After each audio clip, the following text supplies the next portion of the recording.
स्वदेश विशेष पर आपका स्वागत है।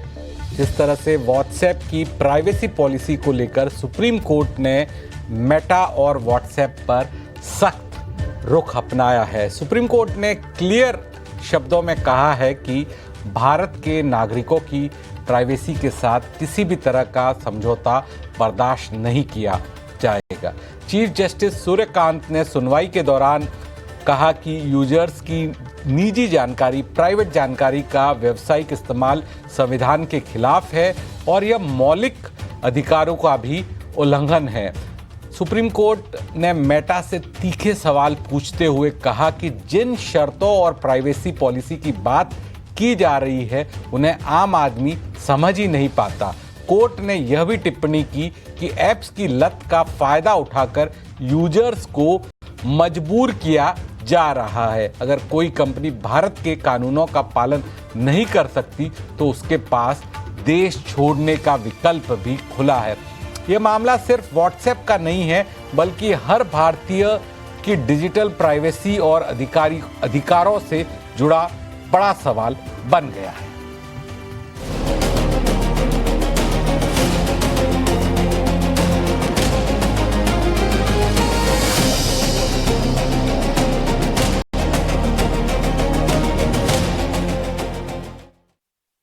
तो इस खास चर्चा की शुरुआत करते हैं और मेरे साथ जुड़ रहे हैं खास मेहमान अमन रशीद, टेक एक्सपर्ट हैं। इसके साथ साथ मेरे साथ जुड़ रहे हैं Jaspreet Singh, partner and CRO Grant Thornton Bharat के।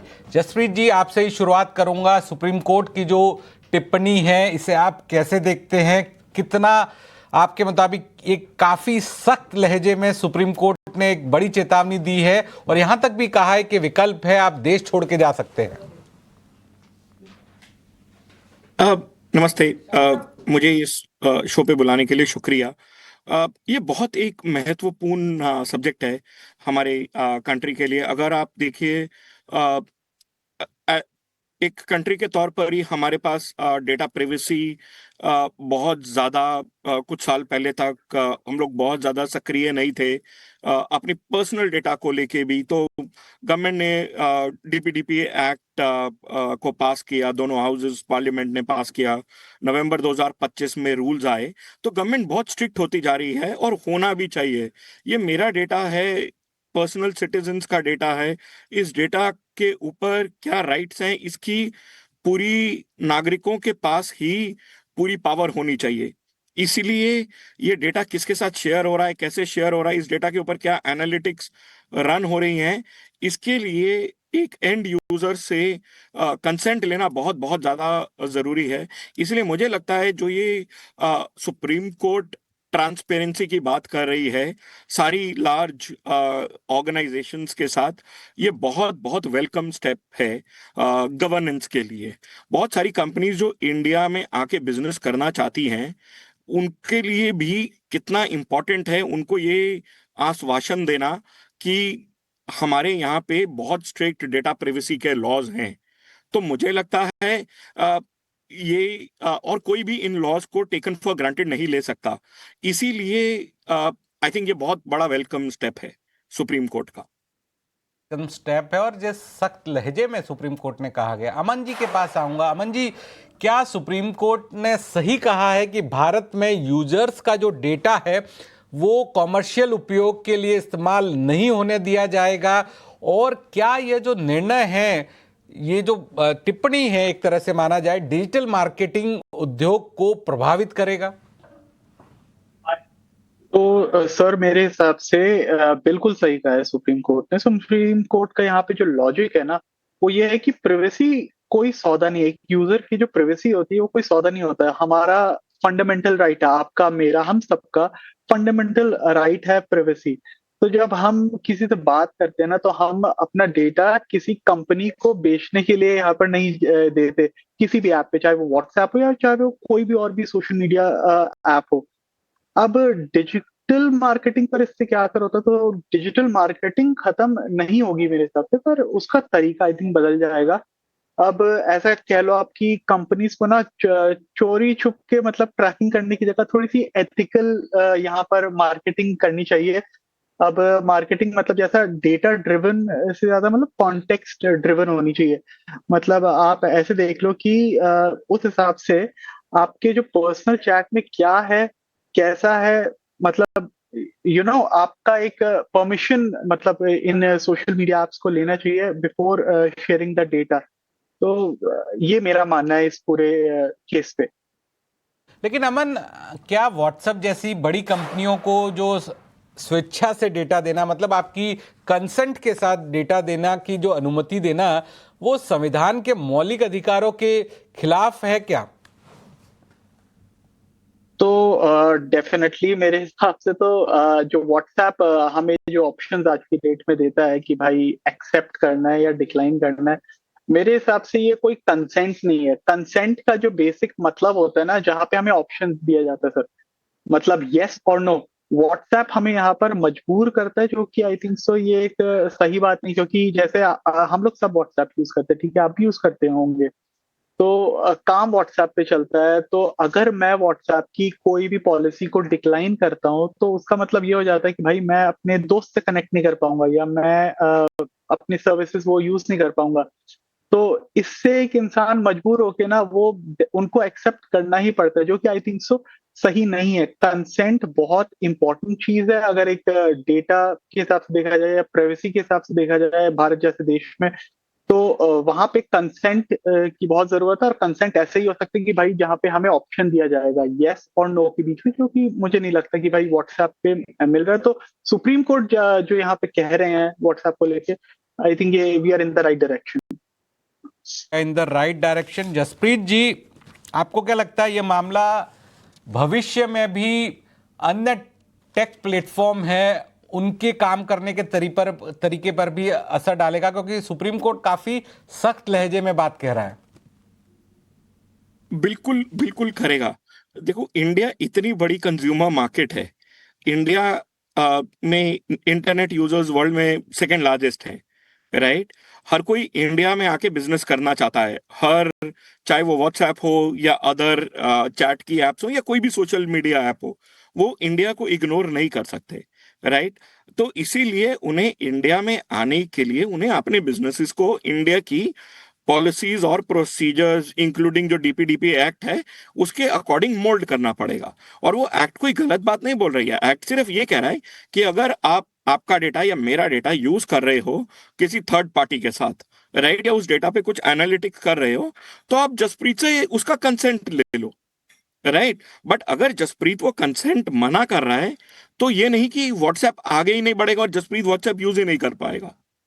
अगर मैं कंसेंट नहीं दे रहा हूं देन ऑल्सो आई, तब भी मेरे को वो एप्लीकेशन यूज करने की सुविधा होनी चाहिए।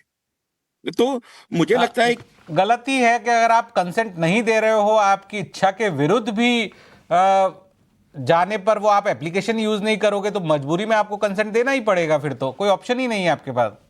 इसीलिए इसीलिए जो हमारा डीपीडीपी एक्ट है जो पास हुआ है नवंबर 2023 में, जिसके अगस्त 2023 में, जिसके अभी नवंबर 2025 में रूल्स आए हैं, वो बड़ा क्लियर कह रहा है कि अगर यूजर कंसेंट नहीं दे रहा है कि मेरा डेटा किसी और के साथ शेयर हो या मेरे डेटा पे आप एनालिटिक्स हो, तब भी आपको यूजर को वो प्लेटफॉर्म यूज करने की ऑप्शन देनी पड़ेगी।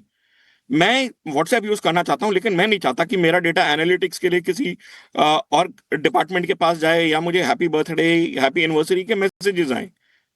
तो सिर्फ मैं बेसिक फंक्शनैलिटी यूज करना चाहता हूं, एंड कंपनीज को अगर इंडिया में बिजनेस करना है तो इस लॉ के साथ कंप्लाई करना पड़ेगा। अगर इस लॉ के साथ कंप्लाई करना है तो उन्हें मुझे ये आपकी एप्लीकेशन यूज करने की सुविधा देनी पड़ेगी।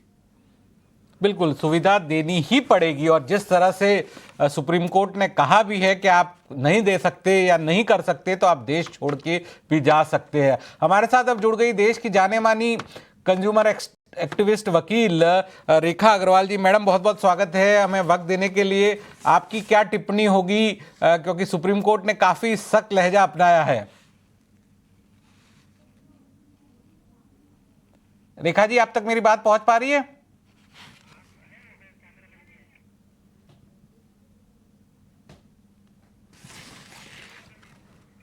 चलिए अमन, क्या जो मैं आपसे समझना चाहता था कि क्या डेटा का इस्तेमाल विज्ञापन और बिजनेस के लिए होना अब पूरी तरह से प्रतिबंधित होना चाहिए, बैन लगना चाहिए, इसको डेटा का इस्तेमाल हो रहा है बिजनेस के लिए, तो इस पर कुछ सख्त एक्शन और होना चाहिए, या फिर कुछ सीमित डेटा, एक मिडवे पाथ बनाया जा सके जहां पर कुछ लिमिटेड डेटा साझा किया करना को स्वीकार्य माना जाए, उस पर कोई दिक्कत नहीं होनी चाहिए? क्या मानना है आपका? देखिए, पूरी तरह बैन करना, आज के मतलब ये डिजिटल दौर में जो हम हैं, तो पूरी तरह बैन करना मेरे हिसाब से तो मुमकिन ना हो। पर स्ट्रिक्ट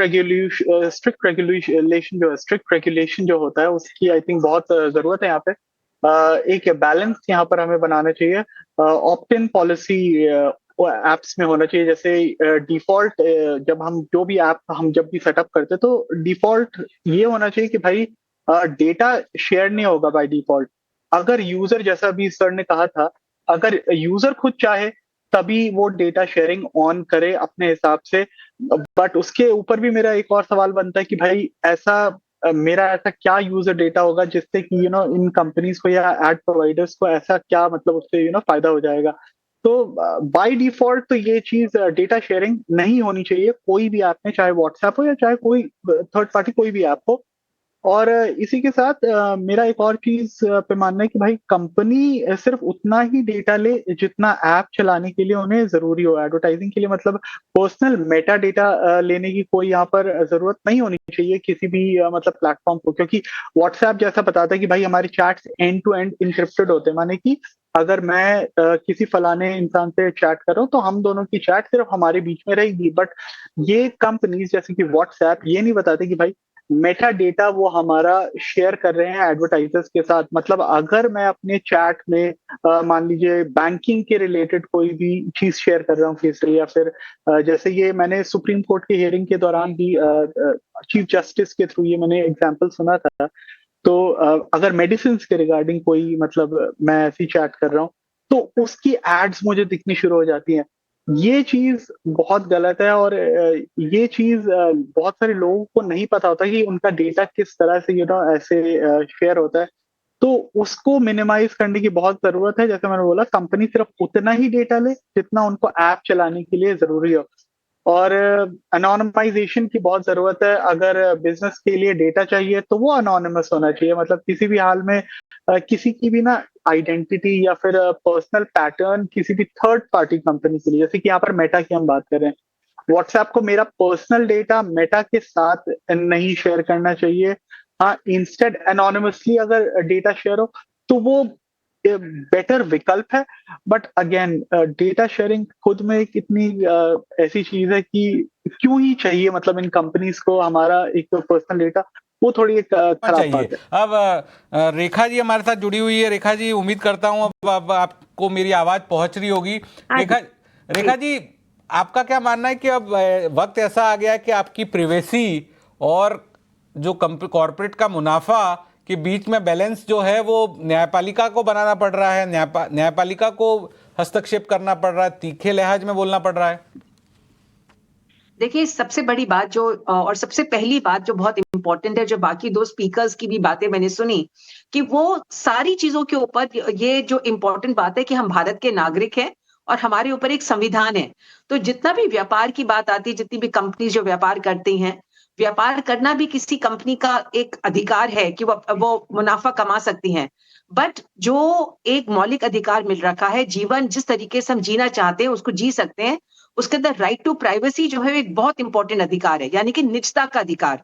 और जिस तरीके से ये व्हाट्सएप कंपनीज, आपने एक बार किसी भी चीज के ऊपर अपने अपने बटन दबा दिया, आपकी सारी की सारी, जैसे कहते हैं ना, आपके घर के अंदर घुस जाते हैं, आपकी हर तरह की बात को जान लेते हैं कि आपने कहाँ पर कहाँ पर कोई प्रॉपर्टी खरीदना चाह रहे हैं, आप कौन सी दवाई खरीद रहे हैं, आप कौन सी कोई अपने बच्चों के लिए आप कोई रिश्ता ढूंढ रहे हैं।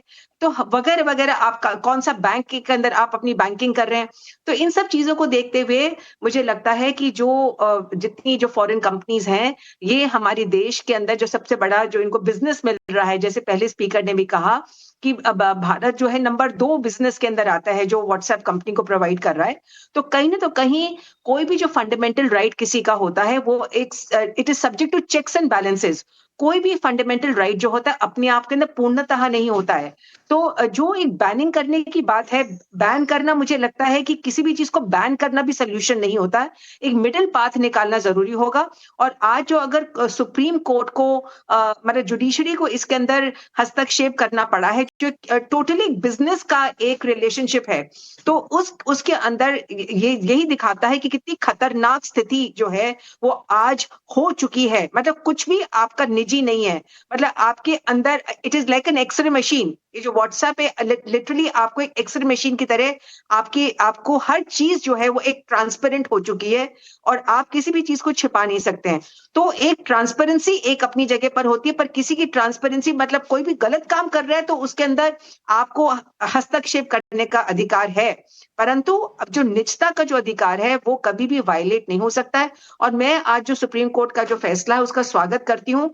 किसी भी कंपनी को व्यापार करने के नाम के ऊपर मनमानी नहीं करने दे सकते। उसके ऊपर जो राइट जो चेक्स एंड बैलेंसेस है, रेगुलेशन जरूर लगाने पड़ेंगे और इस तरीके से अगर वो आपकी टोटल निजता को भंग करते हैं तो एक लगाम खींच के उनके ऊपर एक कंट्रोल करना पड़ेगा और सिर्फ वो इंफॉर्मेशन, जैसे पहले स्पीकर ने कहा, जो उनको अपना बिजनेस करने के लिए जरूरी है, सिर्फ वो वाली जो चीज है वो साझा कर सकते हैं। बाकी चीजों के ऊपर वो उनको कंट्रोल करना पड़ेगा। और जहां तक कंसेंट की बात है, कंसेंट अगर वन साइडेड हो, जहां पर एक डोमिनेटिंग पोजीशन के ऊपर हो, तो अगर व्हाट्सएप एक डोमिनेंट पोजीशन के ऊपर है, एक सुपीरियर पोजीशन के ऊपर है, तो वो उसका फायदा नहीं उठा सकते। और कंसेंट जो है वो बहुत स्पेसिफिक होनी चाहिए और वो बिना किसी रोक टोक के, बिना किसी मजबूरी के। जैसे कि आप कोई डॉटेड लाइन के ऊपर साइन करते हैं, आपको पूरी की पूरी कंडीशंस मालूम नहीं होती। बिना तो किसी मजबूरी के होनी चाहिए कंसेंट, क्योंकि उसे कंसेंट का मतलब भी सहमति है, तो सहमति पर दबाव नहीं होना चाहिए। जसप्रीत जी, आपको क्या लगता है कि जो फैसला है या सुप्रीम कोर्ट ने जो कहा है उसके बाद जो भारत के डेटा कानूनों को और सख्त करने की जरूरत है, इसको और स्ट्रिक्ट करने की जरूरत है? अब भारत ने अभी अभी 2017 से जर्नी चल रही थी, बट जैसे कि मैंने पहले कहा, भारत ने 2023 अगस्त में हमारा बहुत बड़ा जो यूरोपियन यूनियन जीडीपीआर के बराबर का एक एक्ट है, जिसको डीपीडीपीए बोलते हैं, वो पास किया है, जिसके रूल्स नवंबर 2025 में आए हैं और कंपनीज को 1.5 साल का टाइम दिया है इसको कंप्लाई करने के लिए। ये अपने आप में वन ऑफ द, हमने करीब 70 लॉज ग्लोबली स्टडी करे हैं अलग अलग कंट्रीज के, ये one of the best written laws है, बहुत कॉम्प्रिहेंसिव है। अगर कंपनीज इसको इन स्पिरिट इंप्लीमेंट करती हैं तो मुझे लगता है बहुत सारी जो आजकल हमारे को डेली कभी किसी बैंक से फोन आ रहा है, कभी किसी टेलीकॉम ऑपरेटर से फोन आ रहा है, कभी किसी रियल एस्टेट से फोन आ रहा है, वो सारा बहुत कुछ कंसेंट से कंट्रोल हो जाएगा और बहुत सारा उसमें पर्पस डल जाएगा। बट इसको इसको बहुत बड़ा होलिस्टिक तरीके से देखने की जरूरत है। मुझे लगता है फ्रेमवर्क और लॉ लेजिस्लेशन इंडिया में बहुत अच्छा है आज की डेट में, डेटा प्रोटेक्शन का। उसको बस अगर हम उसको अच्छे इंटेंट से इम्प्लीमेंट करें तो मुझे लगता है इम्प्लीमेंटेशन नहीं हो पा रहा है, राइट सर? इम्प्लीमेंटेशन के लिए अभी ऑर्गेनाइजेशंस को टाइम दिया है 1.5 साल का, नवंबर 2025 से लेके। मुझे लगता है अगर ऑर्गेनाइजेशंस इसको बिल्कुल प्रॉपर इंटेंट के साथ इंप्लीमेंट करेंगे तो ये हमारे लिए एक बहुत बड़ा बिजनेस एनेबलर भी बन सकता है। रेखा जी, आपको क्या लगता है कि डिजिटल युग में इन्फॉर्म्ड कंसेंट की जो परिभाषा है वो बदल रही है? इन्फॉर्म्ड कंसेंट जो है वो पूरी तरह से अब बदल रहा है डिजिटल युग में? बिल्कुल आपने ठीक कहा कि जो इन्फॉर्म्ड कंसेंट है वो समय के साथ साथ और परिस्थितियों को देखते हुए बदल रहा है, परंतु फिर भी जो एक बॉटम लाइन वो यही रहती है कि जो कंज्यूमर है, जो एक आम नागरिक है, जो हमारे देश का जो कंज्यूमर है, जो इतना बड़ा व्यापार जो है इस कंपनी को दे रहा है, साथ साथ ऐसा नहीं है कि जो कंज्यूमर है उसको फायदा नहीं हो रहा। It is a give and take relationship. जो कंपनी को मुनाफा कर रही है और जो यूजर है उसको भी अपने जीवन को चलाने की या अपने खुद के व्यापार को चलाने की, अपनी निजी जिंदगी को चलाने की भी उसको सुविधा मिल रही है।